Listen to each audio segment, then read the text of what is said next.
Olá, boa tarde. Meu nome é Tamires, eu sou cristã e eu vou continuar fazendo os vídeos de lamentações que eu estou fazendo referente às abominações que acontecem hoje dentro da igreja e que são relatadas e descritas nos livros dos profetas e com foco no livro de Daniel.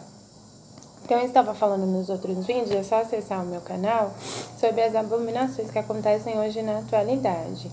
Mas como entender essas abominações, qual é o fruto que tem e como que é o coração de Deus nos seus juízos sobre a sua igreja, sobre o seu povo e como o nosso coração tem que se posicionar também, né? Diante dessas abominações. Eu parei falando sobre as duas meretrizes, como o coração delas se corromperam e como o Senhor descreve o juízo, descreve o pecado delas e descreve o fim disso. Como eu falei em outros vídeos, tem um desfecho em Apocalipse. E que Apocalipse, na verdade, é uma revelação de Deus, não como algo assim, né? Porque a gente, quando lê a Bíblia e quando lê Apocalipse, a gente pensa assim: Apocalipse está falando do fim do mundo. A gente pensa assim, tá falando do fim do mundo, de como o mundo vai acabar e como Deus vai trazer o juízo sobre o mundo. Sobre o mundo, assim, aquela coisa bem assim por cima, né? A gente sabe que fala da nossa salvação, fala que a gente vai pro céu, fala que Jerusalém vai descer do céu, mas a gente pensa assim, aquela coisa assim, né? Quando a gente tá fazendo os nossos primeiros estudos, assim, a gente pensa dessa forma. Mas quando a gente vai crescendo, vai estudando a Bíblia, a gente vai entendendo de outra forma, porque a gente começa a fazer comparações espirituais, a gente começa também a receber de Deus entendimento, e a nossa vida, né, ela é fruto dessa história, né, do que está escrito na Bíblia, né, a história humana está escrita aqui. Então a gente vai compreendendo mais e mais. Então a gente compreende que em Apocalipse, quando fala ali da revelação de Deus, na verdade está revelando algo de dentro para fora, para o mundo.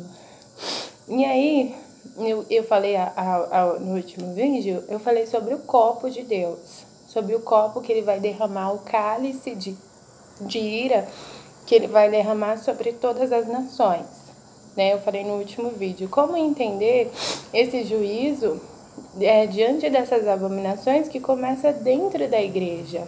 Como entender o livro de Apocalipse e entender como se Deus estivesse falando de dentro para fora e não de fora para dentro. Quando Deus julga essas duas meretrizes, Deus fala assim, continuando falando do copo. Deus fala assim: de embriaguez e de dor te encherás, o copo da tua irmã Samaria é copo de espanto e assolação.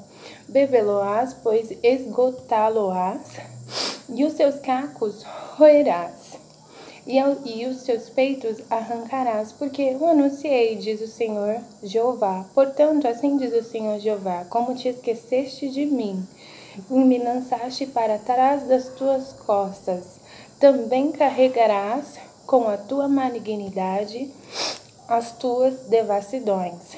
Aí o Senhor fala assim: e disse-me o Senhor, filho do homem, julgarias Olá e Olibá? Mostra-lhe, pois, as suas abominações. Quando Deus vai falando a Ezequiel, Deus fala: mostra as abominações, mostra aquilo que eles estão fazendo.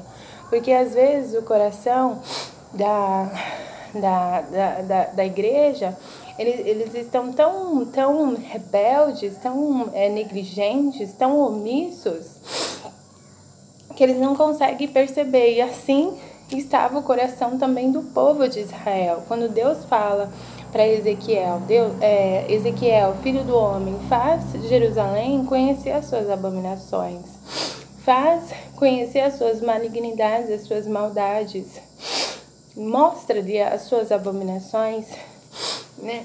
É a mesma coisa que eu estou fazendo com os vídeos de lamentações, com o propósito de alcançar, nem que seja um dos meus irmãos, mas de alcançar os corações para falar, para mostrar as abominações, e eu sei que os corações daqueles que devem escutar vai chegar aos ouvidos deles, né? Daqueles que estão fazendo essas abominações dentro da igreja, vai chegar aos ouvidos deles também, né? Então, assim, o Senhor fala, mostra-lhe as suas abominações, para que eles conheçam, porque existe um engano quando eles... dentro da igreja, que eles começam a fazer profanações e abominações e acham que Deus não está vendo, que eles nunca vão ser julgados, que eles são poderosos e que sempre vão viver essas profanações dentro da igreja. Então, existe esse engano. Então, por isso que eu comecei a fazer as lamentações, e eu vou continuar falando, eu vou falar no próximo vídeo sobre isso, sobre as abominações.